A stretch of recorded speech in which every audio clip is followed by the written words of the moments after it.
जब भगवान श्री कृष्ण का प्रागट्य वृंदावन में हुआ तब कैलाश पर्वत पर ध्यानस्थ भगवान शंकर को यह समाचार मिला। यह सुनते ही उनके अंतर्मन में आनंद की लहर दौड़ गई। महादेव बोले, अब मुझसे रुका नहीं जाता, ठाकुर जी के दर्शन करके ही लौटूंगा। वे तुरंत वृंदावन की ओर चल पड़े और नंद भवन के द्वार पर पहुंचे। वहां गोपियों से बोले, हम कोई साधारण योगी नहीं है, जाकर मैया यशोदा से कहो हमें लाला के दर्शन चाहिए। गोपियाँ यशोदा मैया के पास गई। मैया ने अटारी से झांका।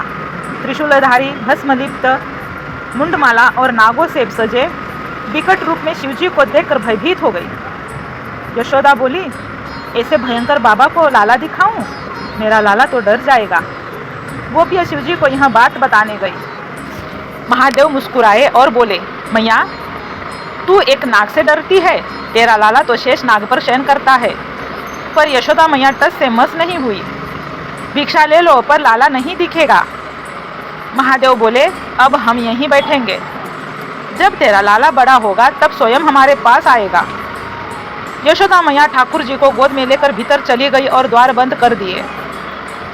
बाहर बैठे महादेव ने आंखें मूंद कर ठाकुर जी का ध्यान किया।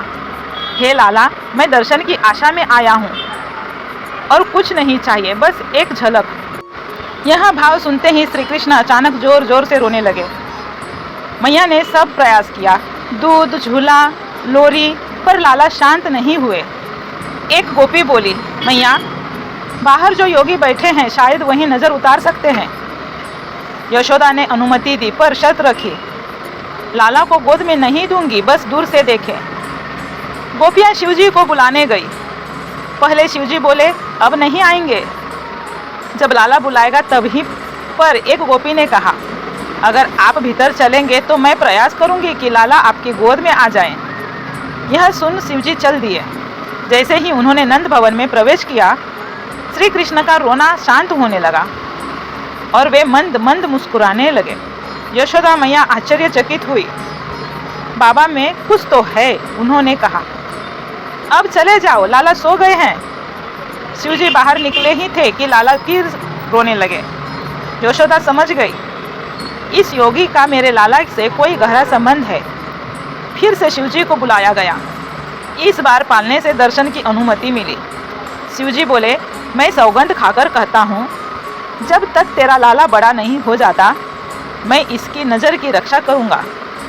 उन्होंने पालने को दंडवत किया और कहा, मैया तू क्या जाने तेरी गोद में कौन खेल रहा है। इसके बाद शिवजी ने अपनी शिव श्रृंगी बजाई।